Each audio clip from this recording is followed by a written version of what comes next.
Kapatid, bibigyan kita ng kalahating banga ng tubig at kamelyo. O kung hindi, magiging bangkay ka na lang sa gitna ng buhangin. Hindi ba dapat ay patay na ako sa disyerto? Bakit ako bumalik sa lugar na ito?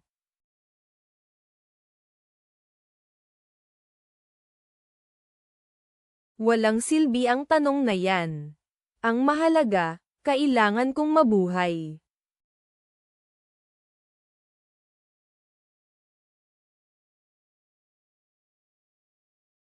Malapit na sila. Umalis ka na, isang galaw mo pa, tapos ka na. Isang sugatang sundalo gaya mo, madali kang target sa gabi. Naputol ang katawan mo, bali ang kamay mo, wala ka ng lakas. Kapag kinuyog ka ng mga killer, hindi mo na mahahawakan ang espada mo. Hindi mo ako mapapatay dahil kailangan mo ako para iligtas ang bata. Lason na ang puso niya. Hindi siya aabot ng gabi kung walang gamot. Walang lunas dito sa disyerto, pero ako lang ang makakapagligtas sa kanya. Akala mo ba mahina lang ako? Marunong akong manggamot, kaya kung magpaalis ng lason at magayos ng mga bali. Bigyan mo ako ng tubig at protektahan mo ako, ililigtas ko kayo. Hindi ka lugi sa deal na ito. Dapat magaling ka talaga. Kung hindi, ikaw ang magiging hapunan ng mga agila mamaya. Grabe ang lason sa dugo niya. Kapag hindi natin naagapan, mamatay siya. Kaya ko siyang gamutin pero tuyot na ako. Bigyan mo muna ako ng tubig.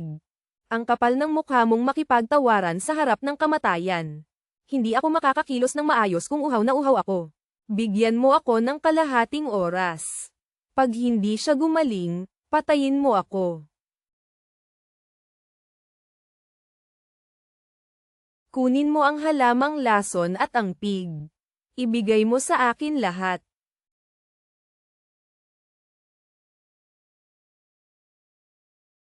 Tumalikod ka. Ayokong may nakakakita kapag gumagawa ako ng gamot. Subukan mong gumalaw at mas mabilis pa sa kidlat ang kutsilyo ko. Sisimulan ko na. San, lason, at tubig. Ito ang lunas. Warning, mababa ang tubig sa katawan ko. Pero kailangan ko itong gawin. Kailangan kong patunayan na kailangan nila ako para mabuhay. Tapos na. Ang lason ay naalis na sa kanyang dugo. Ipainom mo sa kanya ang gamot. Ayan, hihinto na ang pagkalat ng lason.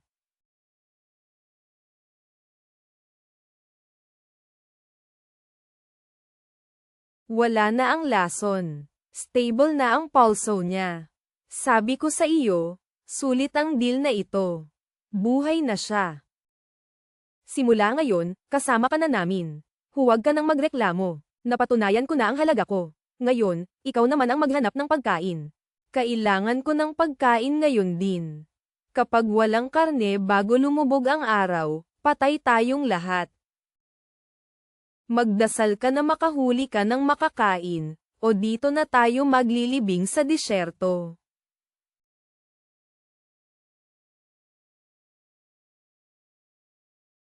May mga daga dito, pero lason ang karne nila. At ang tubig sa bato, mapait at madumi. Nakakalason ang lahat. Kahit nakakalason, kailangan nating kumain para hindi mamatay sa gutom. Pero ang pagkaing lason ay ikamamatay natin ng mabilisan. Magre-resulta ito ng kidney failure. Kailangan nating linisin ang lahat. Maghanap ka ng uling at malinis na buhangin. Bilisan mo. Kung ayaw mong mamatay sa lason, gawin mo ang sinabi ko. Talikod. Ako ang bahala sa mga basurang ito. Gagamitin ko ang uling at buhangin bilang filter. Gagana ito. System. Simulan ang purification. Kailangan nating maging maingat. Ayan, purified na. Maaari na nating kainin ito. Sige, kumain na kayo. Ano ka ba talaga? Sino ka? Paano mong nagawang gawing tubig ang lason? Ang taong magpapatagal ng buhay mo ay isa na ngayong obligasyon. Anong obligasyon? Hanggang kailan tayo mabubuhay sa bangin na ito? Ang ulo ng dambuhalang ahas ay nagtatanggal ng lason at buto. 10 gin lang ang laman nito. Ikaw ay 8 talampakan ang taas. Ang lakas mo ay matindi. Ikaw ang tanging sandata sa kastilyong ito. Ikaw lang ang garantiya namin para mabuhay. Para mapanatili ang iyong lakas. Kahit sira ang iyong mga kamay, kailangan mong kumain ng 1 kilong karne at uminom ng tubig araw-araw. Ako. Galing ako sa grupo ng mga patay. Kaya kung pumatay sa loob ng 3 araw. Kaya kung hatiin ang karne na ito. Hindi ako nakikipagtransaksyon ng lugi. Hindi ako nag-aalaga ng walang silbi na kahit kutsilyo ay hindi mahawagan. Ang pagkain sa main station ay katumbas ng kamatayan ng lahat. Ito ang aking panuntunan. Ang iron box ay nalinis na sa laman ang katawan. Kalahating kilo ng karne bawat araw. Ito na ang huling hirit ko. Tungkol naman sa akin. Kailangan ko ng gamot para linisin ang tubig.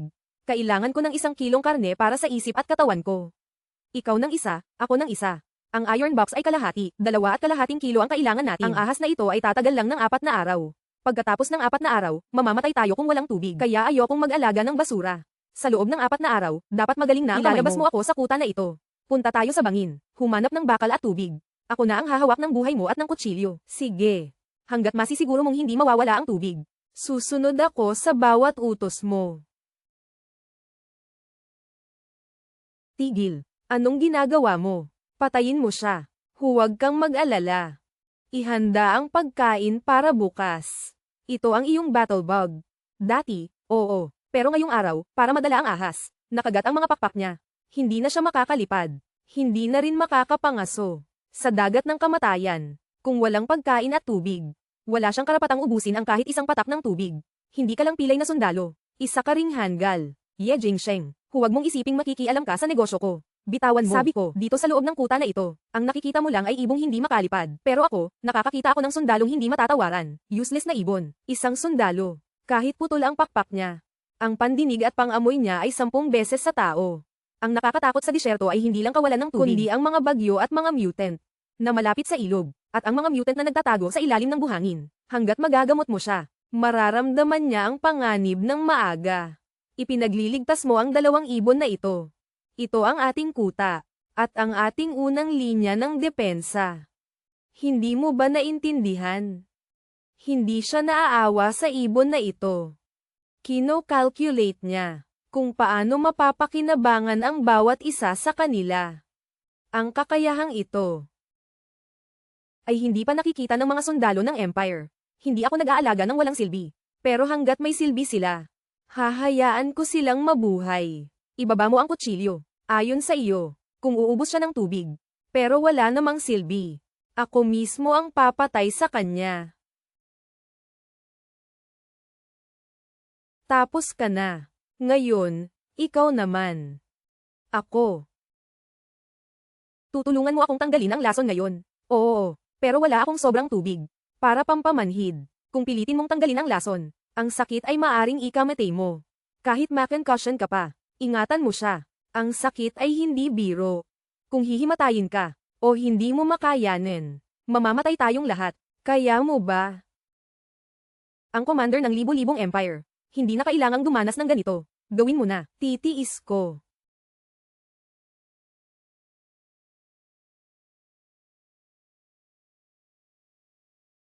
Nakuha ko na.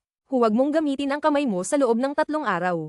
Ye Jin Shuang. Anong klaseng halimaw ka? Malupit ka sa sarili mo at sa iba. Sa disyertong ito, kung hindi ka malupit, magiging buhangin ka. Yan Ju, tandaan mo. Tayo ay iisa na. Wala na ang karne. Ang tubig ay kalahating araw na lang. Magaling na ang sugat ko. Pero ang temperatura sa labas ay napakainit. Ang buhangin ay parang tubig na. Pag tumapak ka, lulubog ka. Kailangan nating hanapin ang bangin na 30 milya ang layo. Tapos ay magmamadali tayo. 30 milya lang. Sa lakas mo ngayon, hindi ka makakatagal ng 5 milya sa buhangin. Mamamatay ka dahil sa dehydration. At dahil sa kapaguran. Kaya hindi ko planong maglakad. Hatiin mo ang 2 kahoy na ito. Gawin mong manipis ang harap. Hahatiin ang kahoy. Gagawin mong rolling pin. Ye Jin Shuang. Hindi uubra ang kahoy sa buhangin. Sino nagsabing rolling pin? Gawin mo ang sinabi ko. Pagkatapos mong manipisin ang harap, ilagay mo sa apoy. Ang system ay makapangyarihan, pero mahirap maglabas ng tubig. Gagawin natin ito para sa ating kaligtasan. Ang ganitong uri ng pisikal na estruktura, ang siyang pinakamahal na paraan para mabuhay sa lupang basura, base sa aking karanasan sa inhinyerya. Umalma ka lang. Sa disyerto, kahit ang sirang kahoy ay kayang maging sandborn. Akala mo ba imposibleng tawirin ang 30 milyang buhangin gamit ito? Dito papasok ang siyensya. Kapag nakatapak ka lang, lulubog ka. Pero kung ikakalat mo ang bigat mo, ang sikreto ay bawasan ang pressure. Sa paraang yan, tatawirin mo ang buhangin na parang hangin lang. Tihi, hawakan mo ng mahigpit ang batong kayamanan. Iiwan ko ang buhangin bilang babala. Kapag may nakita kang mga refugee, huwag kang maingay. Kamatayan ang kapalit niyan. Master, Misye, huwag kayong mag-alala. Handa kong ibuwis ang buhay ko para protektahan kayo. Masyadong mababa ang timbang mo. General yan. Sundan mo ang galaw ko. Handa ka na bang lumipad sa disyerto? Paano nangyari to? Ang bilis nila. Master yan, huwag mong labanan ang disyerto gamit ang lakas. Gamitin mo ang batas nito. Kung ang hukbo ko ay matututong gumalaw ng ganito, wala nang makakatalo sa atin sa dagat ng kamatayan. Ang utak ng babaeng ito, mas mahalaga pa sa gintong mina. May iron mine dito at sa ilalim ay isang madilim na ilog. Pero ang baho ng dugo, may malaking hayop na malapit. May malupit na kalaban na nagtatago.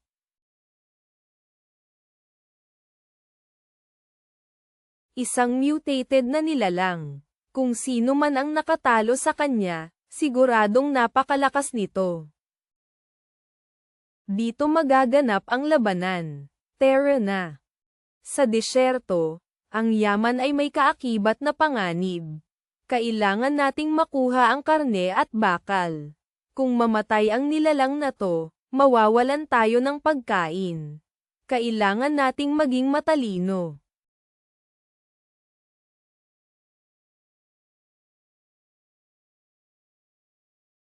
Tigil. Ye Jingshuang. Akala ko patay na siya. Buntis siya, pero hindi ko siya papatayin. Mas mapapakinabangan natin siya ng buhay.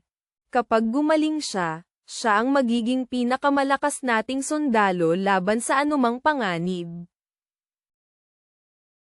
Sugal ito, pero mas malaki ang balik. Mas sulit ito kaysa sa simpleng pagkain lang. Sigurado ka ba? Sige, gawin natin ang nararapat.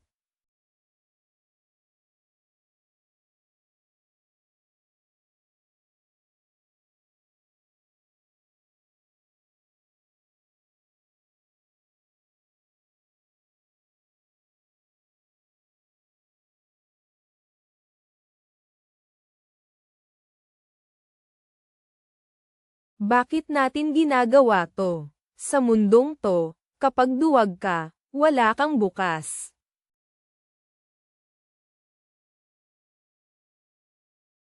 Ye Jingshuang, anong nangyayari? Pigilan mo siya, huwag mong hayaang manlaban.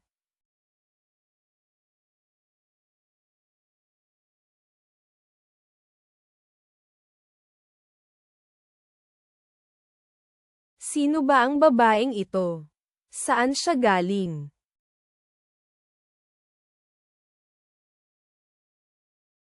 Hindi kita papatayin. Iligtas mo ang buhay mo, at kapalit nito, bibigyan kita ng masisilungan. Bantayan mo ang gate ng kastilyo. Huwag mong hayaang mahirapan ang anak mo.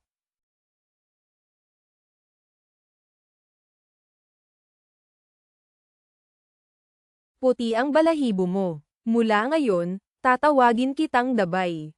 Dabay. Pinangalanan mo ang isang mabagsik na lobo ng Dabay.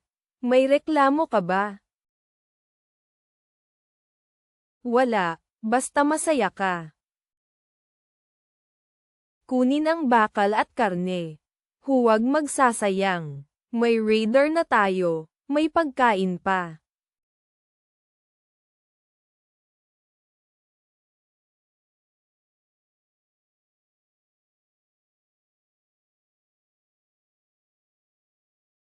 Miss Ye, Master.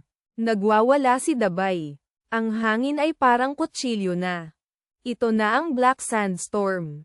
Ang tunay na hari ng impyerno ay naghihintay dito sa gitna ng disyerto. Hindi lang 10 tolda ang nakatayo, kundi isang kamatayan na nagbabadyang sa loob lang ng kalahating oras, mababaon na tayo ng buhay sa ilalim ng buhangin. Wasak na ang istruktura ng silid na ito, hindi nakakayanin ang bigat. Pagdating ng bagyo, tapos na ang lahat.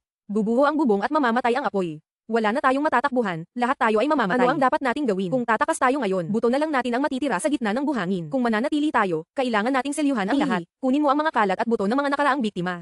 Yanjo, pumunta ka sa bundok at kumuha ng luwad. Bilisan ninyo, wala na tayong oras. Kayo kahoy ang gamit, pero dito ay napakalaki ng mga puwang sa pag pumasok ang hangin, wala nang saysay ang luwad. Sa isang iglap, sabay-sabay tayong malilibing.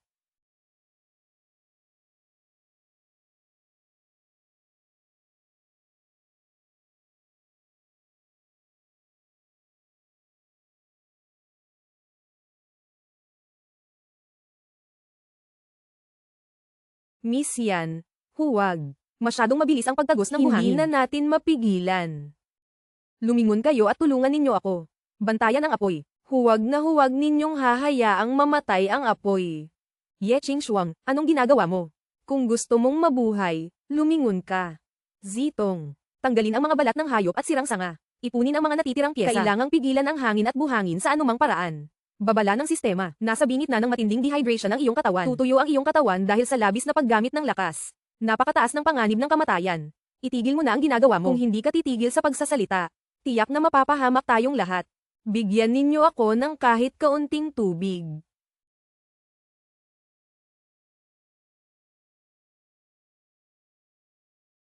Ye Qingxuang, Zai Xing, baliw ka na ba? Master, nag-aapoy si Miss Ye. Mukhang matutuyo na ang buong katawan niya. Tumutulo ang lahat ng tubig sa kanya.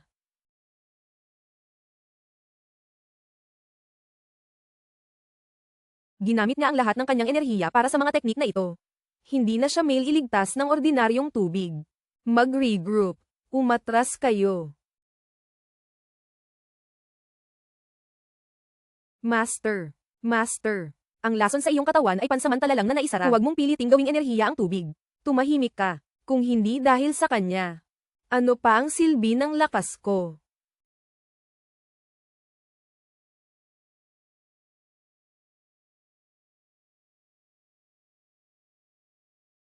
Ye Qingxuang, pakinggan mo ako. Hindi kita papayagang mamatay. Gagamitin ko ang lahat ng lakas ko para iligtas ka. Simula ngayon, ako ang magbabantay sa buhay mo. Gising ka na. Gising ka na ba talaga? Ang apoy ay nagbabaga na ng libu-libong taon. Kung hindi ka papatay, paano ako makakapikit ng payapa? Sinugutan mo ang sarili mo. Sa dagat ng kamatayan, ang dugo ay ang pinakamahalagang yaman. Mababawasan ang lakas mo kapag nawalan ka ng dugo. Ng ginawa mo. Tanga. Ye Qingxuang, ikaw ang tunay na tanga dito. Tumigil ka sa kakadaldal. Puro ka lang salita. Ikaw ang tanga. Sabi mo hindi ka nag-aalaga ng tao. Matalino ka sa paningin ng iba. Pero bakit itinataya mo ang buhay mo? Para iyon sa proteksyon ng team. May kapalit ang sistemang ito. Ito ang pinaka-kritikal. Ang kritikal ay maging bangkay dahil sa dehydration. Sinasabi ko sa iyo. Hindi ko kailangang isakripisyo ang buhay mo. Tandaan mo. Sa disyertong ito, ang talino mo ang tanging pag-asa natin. Kung mamatay ka, hindi kami magtatagal ni Natayhi ng 10 araw. Ang pagprotekta sa buhay mo, ang pinakamahalagang suporta sa team na ito. Miss Ye, gising ka na sa wakas. Halos mabaliw na ang master kahapon. Ginamit niya ang lahat ng lakas niya para protektahan ka. Lakas. Gusto mo na bang mamatay? Baka bumalik ang lason anumang oras. Matigas ang buhay ko. Hindi ako madaling mamatay. Hindi ako ang dapat pasalamatan. Ikaw ang nagligtas sa sarili mo. Ano ang pakiramdam mo? Dahil sa iyo, buhay pa ako. At, nalampasan na natin ang pinakamahirap na parte. Miss Ye, nakikinig na sa iyo si Dabay. Sa kampo militar. Ang lobo ng master ang pinakamabangis sa lahat, pero mas matalino siya kaysa sa mga tao.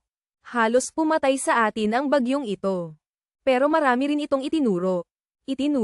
Nabura na ang lahat ng bakas sa labas. Sa lawak ng paligid, nagbago na ang anyo ng disyerto. Ngayon, ito na ang pinakaligtas na lugar dito. Ang materyales na ito, kahit ang pinakamagaling na panday ay hindi kayang gawin. Hindi lang nito napipigilan ang hangin, kundi pati na rin ang anumang ingay sa labas. Yanjo, naisip mo ba kung makuha natin ang teknolohiyang ito? Ano pa kaya ang makakapigil sa atin sa mundong ito? Simula pa lang ito ng lahat.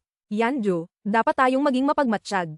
Hindi lang tayo nabubuhay sa gitna ng taglamig, kundi kailangan nating bumuo ng kaayusan sa dagat ng kamatayan. Bumuo ng kaayusan. Sa disyertong kahit damo ay hindi tumutubo. Oo, kahit malupit ang disyerto, may sarili itong batas. Basta may tubig, bakal, at lakas para manupil. Makakaakit tayo ng mga taong gustong mabuhay. Ang layunin dito ay hindi pagkawasak, kundi ang pagbangon ng sibilisasyon. Pagbangon ng sibilisasyon, paano mo gagawin iyon sa lugar na ito? Ye Jinshuang, ang alam ko lang ay pumatay ng kaaway. Hindi ko akalaing makakarinig ako ng ganito sa inabandunang lupain. Kaya dapat tayong magtiwala sa isa't isa. Ako ang utak, ikaw ang lakas. Hanggat hindi tayo sumusuko, magiging atin ang disyerto. Deal. Mula ngayon, sabay tayong lalaban. Isama niyo ako. Gusto ko ring bumuo ng kastilyo kasama kayo.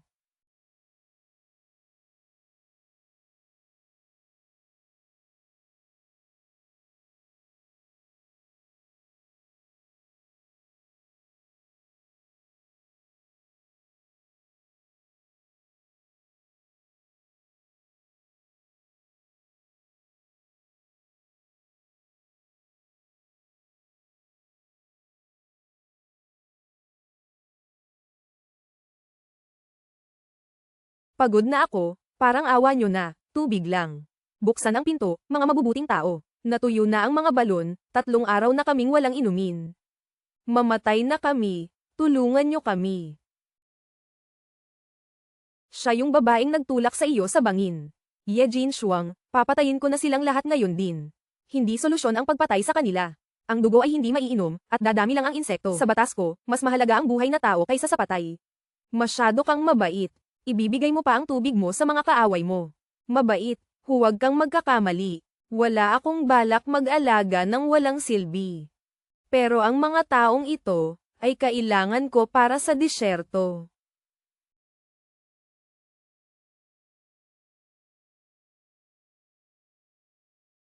Wolf, ang hari ng mga lobo. Huwag mo akong kagatin. Ye Jinshuang, buhay ka pa. Bakit buhay ka pa? Dapat ay patay ka na. Sister Tang, mukhang nadismaya ka pang makita akong buhay. Sister, kapatid mo ako, pakiusap. Dati ay bata pa lang ako, ngayon ay malaki na. Bigyan mo ako ng tubig, nauuhaw ako. Ang galing mo, nagpakain at nagpainom ka pa. Pakiusap, iligtas mo kami. Magkababaryo tayo, huwag mo kaming pabayaan. Tumahimik kayo. Walang libre sa mundong ito. Magkakamag-anak tayo. Lahat tayo ay magkamatay na. Ano ang gusto mong gawin namin? Wala na kaming natitira. May nakatagong minahan ng ginto sa lambak. At maraming scrap na bakal. Simple lang ang batas ko. Magpalit kayo ng 10 o 2 ginto. Pwede niyong ipapalit sa kalahating mangkok ng sopas o kaya ay isang mangkok ng tubig. Kung gusto niyong mabuhay, magtrabaho kayo. Kung ayaw niyo naman, pwede kayong lumayas at hintayin ang kamatayan niyo. Ye Jinshuang, napakasama mo. Wala kaming gamit sa init na ito. Gusto mong hukayin namin ang minahan gamit lang ang kamay. Napakadami mong tubig. Ano ang silbi ng konting patak? Napakataas mo, pero napakasama mo. Kalahating mangkok na lang ang palet. Ang pinagkukunan ng tubig ay sarado na. Ako ang nagtatakda ng lahat dito. Ako ang batas. Kung ayaw nyo, kumain kayo ng buhangin sa labas. Dabay, ilabas mo na sila. Sige. Patay na ang lahat ng puno. Makakakuha pa rin tayo ng mainit na sopas. Gagawin ko. Kami rin. Mas mabuti na to kaysa magutom. Tandaan, pwedeng magpalit bago lumubog ang araw. Ang mga manloloko.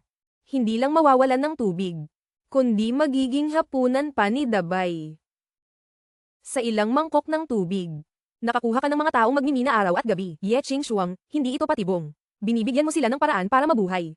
At ginawa mo silang libreng trabahador. Sa disyerto, kailangan ng kaayusan. Kung pipilitin mo sila, magiging kriminal sila. Pero kung bibigyan mo sila ng konting pag-asa, double ang galing nila sa trabaho.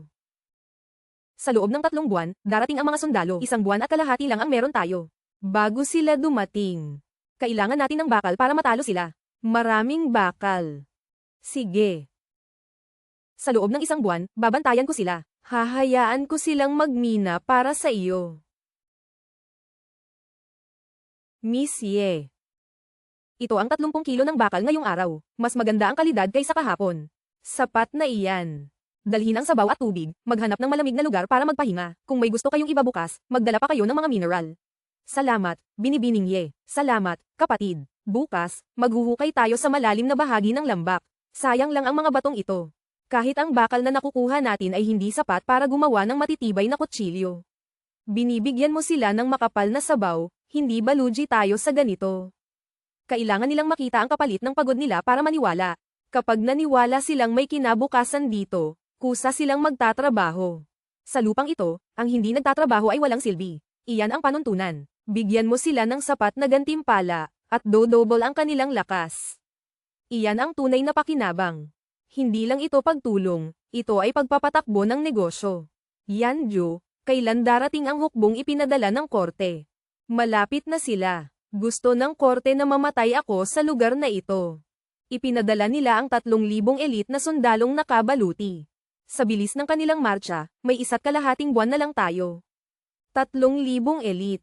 Paano natin sila mapipigilan? Kulang tayo sa tao, mga refugee lang ang hawak natin. Hindi natin kayang ipagtanggol ang bundok na ito. Dahil ako ang target nila, umalis na kayo bago sila dumating. Dalhin mo si Taihi at Dabay sa ligtas na lugar. Hindi ako aalis. Hayaan silang dumating, hihintayin ko sila.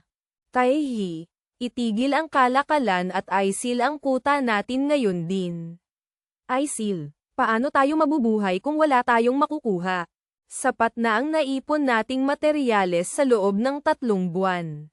Gagawin nating hindi mapapasok ang fanghua na ito sa loob ng 1 buwan. Sige, magiging bantay mo ako sa loob ng 1 buwan. Sino mang sumubok na manggulo, uunahan ko ng talem. Mula ngayon, ako ang iyong pinakamatalas na sandata.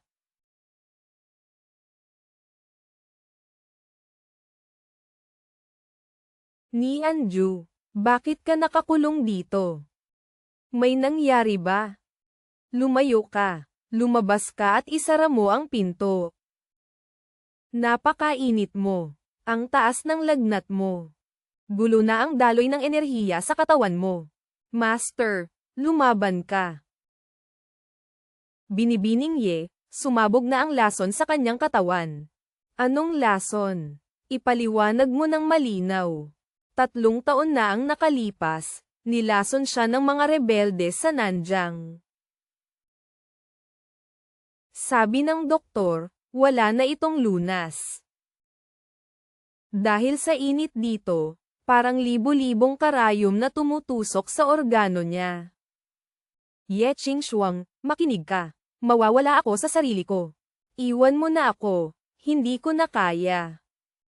Itapon nyo na lang ako sa labas bago pa ako makapanakit. Hindi ako aalis. Mamamatay tayong magkasama. Tumahimik kayong dalawa. Yanju, makinig ka. Akin ang buhay mo. Walang sino man ang pwedeng kumuha sa iyo nang wala ang pahintulot ko. Ayaw kitang madamay sa parusang ito. Taehi, bantayan mo ang pinto. Huwag mong hayaang may makalapit. Masusunod, Binibining Ye, ipinapaubaya ko siya sa iyo. Ye Qingshuang, umalis ka na. Mapanganib ako ngayon. Huwag mo akong hawakan, madadami ka. Hindi kita iiwan. Kailangan natin ng paraan para pigilan ang lason. Kailangan nating pagsamahin ang malamig at mainit na enerhiya. Mapanganib ang gagawin mo, baka ikaw ang mamatay. Ituloy mo, walang aatras. Dito sa lupang ito, buhay ang pinaglalaban. Kung hahayaan lang kitang mamatay, ano na lang ang pagkakaiba ko sa mga hayop? Ibigay mo sa akin ang espada, He Cheng.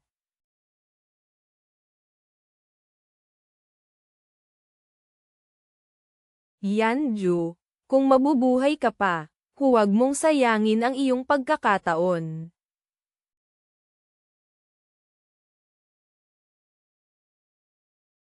Qingshuang, Ye Qingshuang, imulat mo ang iyong mga mata. Hindi ba ikaw ang pinakamautak sa ating lahat? Bakit mo sinabing walang kwenta ito? Iniligtas mo ang buhay ko, pero ngayon, heto ka at tinatawag mong walang kwenta at mapanganib.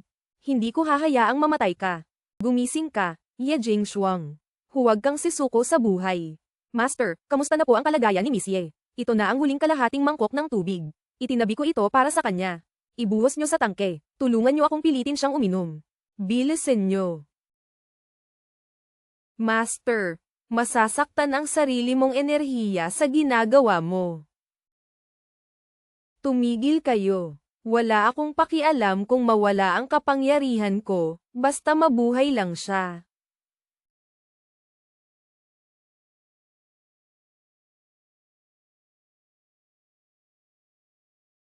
Tignan nyo. Tumitibok na ang puso ni Miss Ye. Yanju, bitawan mo na siya. Masyado kang mahigpit. Hindi ko na siya bibitawan habang buhay. Ye Jingshuang, bakit mo isinugol ang sarili mong buhay para sa akin? Kalkulado ko na ito. Kailangan kitang iligtas dahil ikaw ang tanging paraan para mabuhay tayo. Ang tigas talaga ng ulo mo. Tumingin ka sa mga mata ko at sabihin mong totoo yan. Isang tool lang ba talaga ako para sa'yo matapos mo akong iligtas sa kamatayan? Hindi ako nakikipag-trade sa mga patay. Dahil buhay ka na, akin ka na. Mula ngayon, ako si Yanju, ang iyong sandata at proteksyon. Huwag mo na akong itulak palayo. At heto, suotin mo ang baluti. Papatayin natin ang lahat ng haarang sa atin sa disyertong ito. Miss Ye, Master, nandito na sila. 3,000 kawal. Ang traidor na si Hanli, dinala talaga ang buong hukbo niya rito. Marami sila, pero sa harap ng ating teknolohiya, target lang silang madaling tumbukin.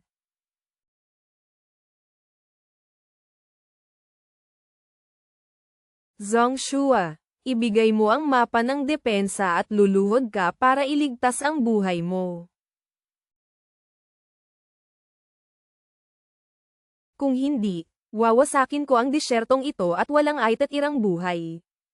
Hanli, dati kang hamak na deputy na muntik na mamatay, ngayon nagmamatapang ka na. Wala ka ng silbi, Zhongshua. Patay na ang dating ikaw na naglilingkod sa gobyerno. Yanju, hukbo, sumugod. Tapakan nyo ang lugar na ito.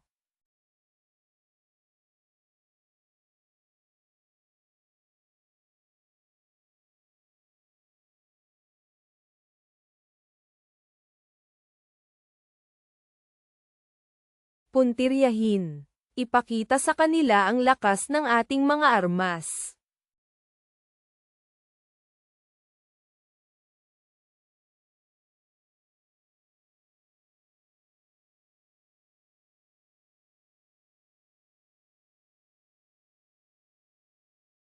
Sa lupang ito, ang sinumang haarang sa ating paraan ay magbabayad ng mahal.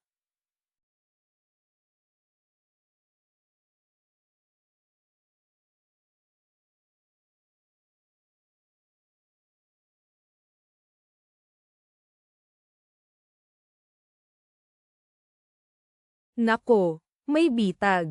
Puno ng mga bakal na tinik ang lupa.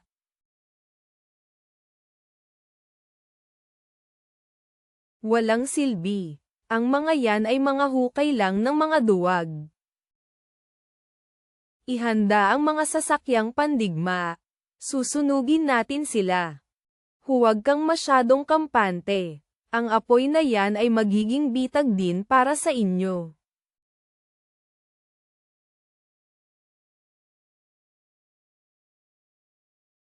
Ibigay mo ang mapa, o susunugin ko ang buong bundok at gagawin kayong abo.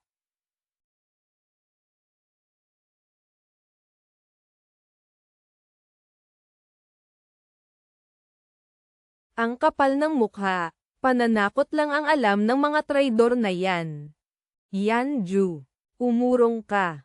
Hindi tayo makikipag-trade sa mga mananakop gamit ang buhay ng mga kasama natin. Hawak niya ang panggatong sa apoy. Ngunit akin naman ang huling tuntunin. Magaling. Ngayon, sasamahan kita, upang ihatid ang huling mensahe. Hindi kita hahayaang makaalis. Pagbabayaran ko silang lahat.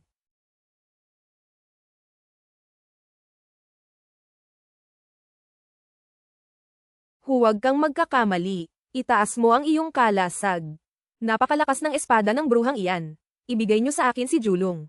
Commander, hindi ordinaryong espada yan. Kaya nitong tumagos sa bakal at kalasag. Zhong Shua, ikaw ba talaga yan? Naglakas loob kang bumaba sa pader. Patay na ang lumang Zhong Shua. Ang kaharap mo ngayon ay si Yanju. Ang hindi pa nakakarating sa disyerto. Kahit pag gumaling siya, ano naman? Sugurin niyo siya at wasakin ang kanyang porma sayon. Ngayon, ipakikita ko sa inyo ang tunay na kahinaan. Huwag kayong magpabulag. Gamitin niyo ang inyong utak. Only. Suot mo ang baluti ng hilaga pero mga inosente ang pinapatay mo. Karapat-dapat ka bang tawaging sundalo?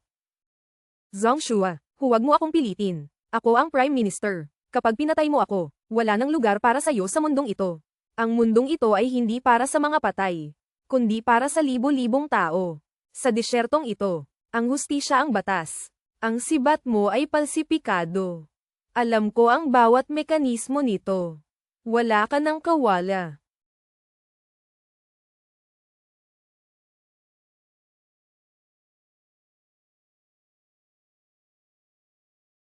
Nahuli na ang traidor na si Hanli. Mga lalaki ng Great Yu. Gusto nyo pa bang mamatay para sa isang traidor?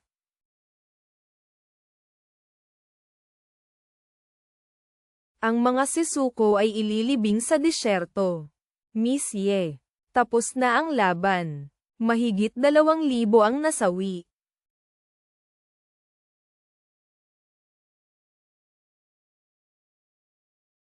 General yan.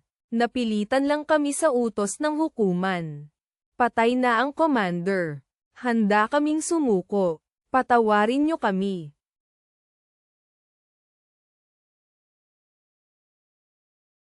Patawad. Noong pinagkaisahan ako ng hukuman at inilibing ang mga kapatid ko sa yelo. May nagbigay ba sa akin ng daan?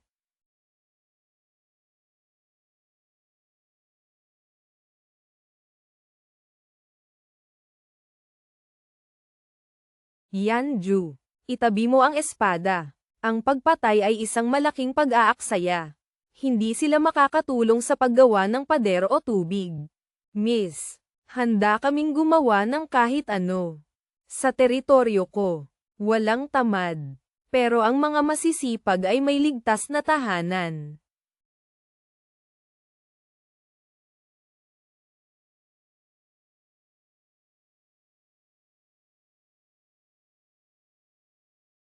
Salamat sa kabutihan mo, Miss. Lahat ng sundalo ay handang sumunod sa'yo. Ano ang susunod nating gagawin?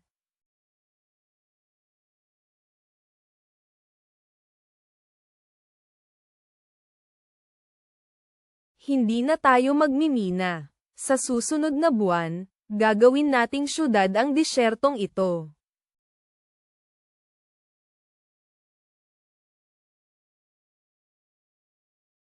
Wala tayong tubig.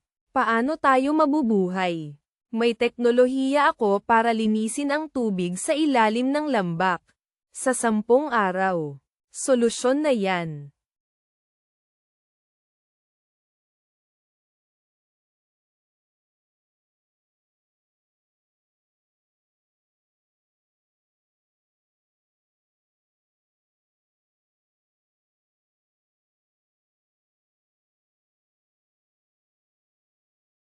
Go Cheng. Sirain niyo ang lahat ng sandata. Gagawin nating mga kagamitan para sa pagtatayo ng syudad. Trabaho ang magtatayo ng sibilisasyon.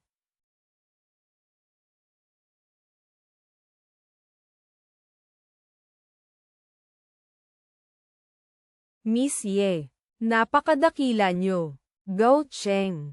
Dalhin mo ang 2,000 sundalo. Mula ngayon, sa pagtatrabaho kayo mamamatay. Protektahan si Shibao Cheng hanggang sa dulo. Huwag kang luluhod. Tumayo ka at magtrabaho. Hindi mo kayang lumaban ng mag-isa. Qing Shuang, dati akong sundalo sa Hilaga. Akala ko pagpatay lang ang solusyon, pero nagkamali ako. Ngayon ko lang naintindihan ang ibig mong sabihin sa pagbuo ng sibilisasyon. Madaling magwasak, pero mahirap ang bumuo. Ngayon, alam mo na. Yanju, ubos na ang hukbo ng korte. Nandito na rin si Hanli. Kapag kumalat ang balita, hindi titigil si Ning Chen. Susunod, libu-libong sundalo ang darating. Hayaan mo sila. Bigyan mo lang ako ng 1 buwan at ang mga kagamitang ito. Gagawin kong pinakamalakas na tagapagtanggol ang 2,000 kapatid natin. Kahit nakalalason ang dugo ko, hinding-hindi ko papapasukin ang sinumang mangangahas na lumusab. Ang buhay ko at ang talam ng kutsilyong ito ay para sa lungsod na ito. Gamitin natin ang 1 buwan na ito. Kapag nagising ang Central Plains, malalaman nilang iba na ang may-ari ng lugar na ito.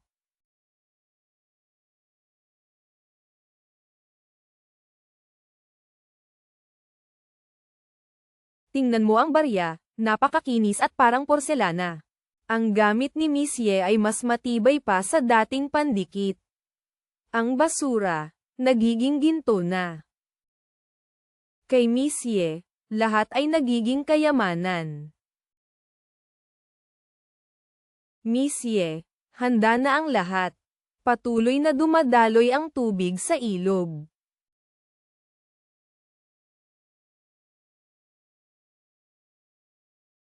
Handa na ang lahat. Pagkatapos ng kalahating buwan, tingnan nyo ang resulta. Gao Cheng, buksan mo ang balbula at pakawalan ang tubig sa ilog. Buksan ang dam.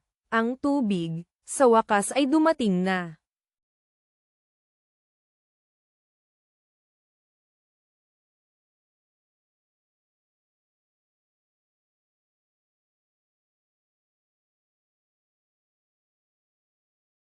Ito ba talaga ang tubig sa disyerto? Napakalinaw.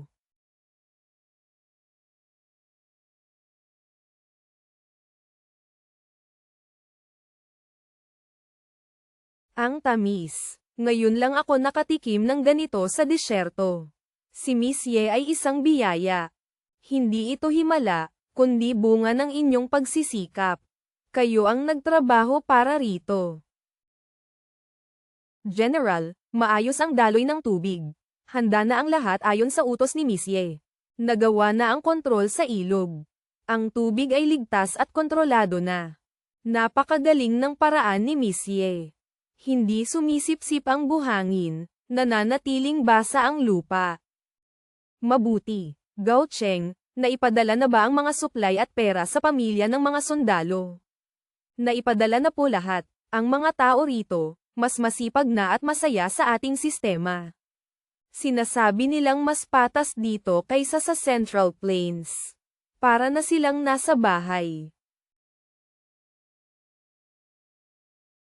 Lahat sila ay ganyan ang tingin. Gusto na ngang dalhin ni Old Zhang ang nanay niya rito.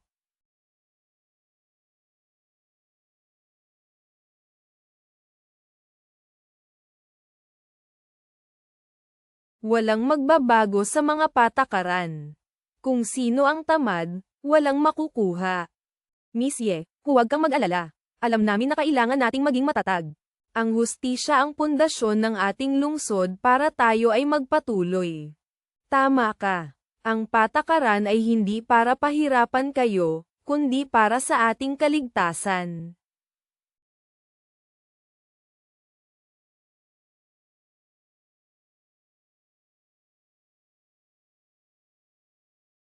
Feng Bao, tingnan mo ang mga tao sa ibaba. 1 buwan na ang nakalipas. Dati, ang lugar na ito ay buho lang na nilamon ng matinding bagyo ng buhangin. Ngunit ngayon, may 3,000 residente na ang naninirahan dito. Jing Shuang, nagawa mo ang isang himala. Seryoso ka ba talaga sa sinasabi mo? Hinding-hindi ako nagsisinungaling. Hindi ito isang himala. Ito ay bunga lang ng paggamit ng makabagong teknolohiya at ang tamang pagbabahagi ng mga yamang likas. Nariyan na ang tubig, at kailangan ko lang pagsamasamahin ang lahat ng gamit para makabuo ng bago. Sabi niya, ang dali mo namang magsalita. 3 taon akong nakikipaglaban sa Beijing. Ang alam ko lang ay Manaira. Hindi mag-ayos ng mga guho. Pero heto tayo ngayon. May balita ang especially iya. Ang 3,000 elite na sundalo ng Hanli ay tuluyan ng nalipol. Galit ang emperador. 50,000 gwardya ang ipapadala ngayong tagsibol. 3 buwan na lang ang natitira sa kanila.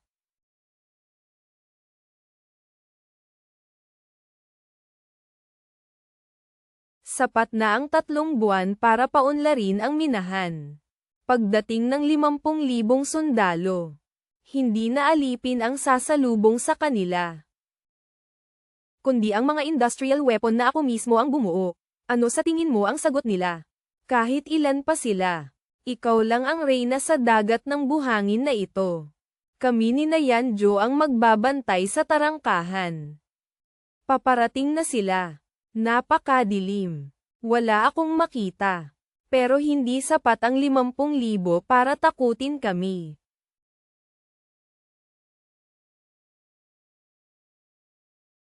Dala ko ang utos ng emperador. Sumuko na kayo o mamamatay. Hayaan nyo lang silang sumigaw, sagot ni Misye.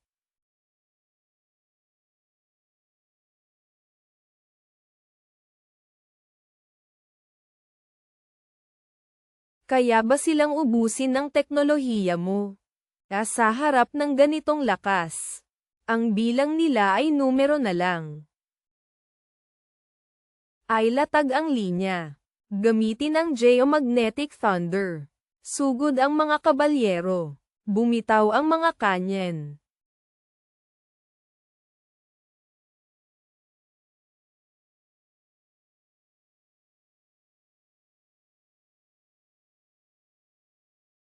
Napakalakas ng pagsabog. Hindi na makakaalis ang 50,000 sundalong ito. Jing Shuang, ikaw na ang bahala rito. Gagamitin ko ang engineering skills ko para pilayin ang braso ni Yuan Lian. Talunan ka na, Yuan Lian. Wala ka nang masasabi pa sa gitna ng apoy ng aming armas. Patayin mo na ako, pakiusap lang, iligtas mo ang aking mga kasama. Pagod na kaming maging alipin.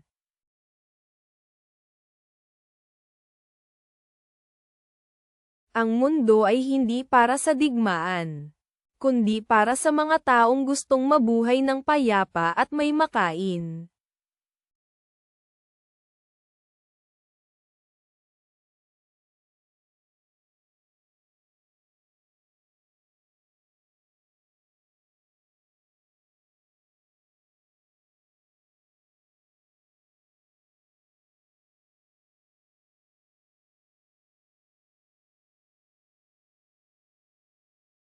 Ayoko na lumaban. Gusto ko nang umuwi sa aking ina at magtayo ng sariling tahanan.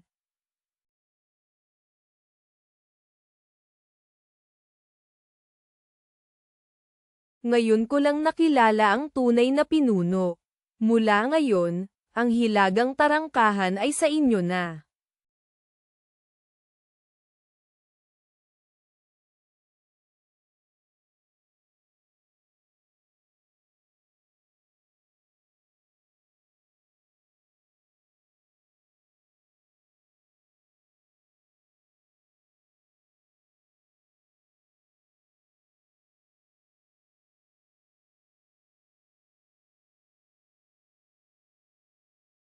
Dati, walang patak ng tubig dito.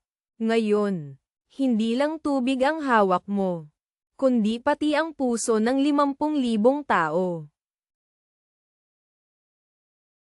Nagulantang ang kabisera. Wala na silang kakayahang sumikop. Ito pa lang ang simula. Marami pa tayong itatayo, mula tulay hanggang riles. Magtatayo ako ng bayang walang pang-aapi, kung saan ang lahat ay malayang mamuhay ng masaya. Ano man ang iyong pangarap, gaano man kalayo ang iyong nais marating, ako, si Yanjo, kasama ang 100,000 bantay ng lungsod. Ang magsisilbing pinakamatalim na sandata sa iyong mga kamay. Sa buhay na ito, sasamahan ka namin. Dito sa lupang Tiwangwang. Habang buhay at magpakailanman.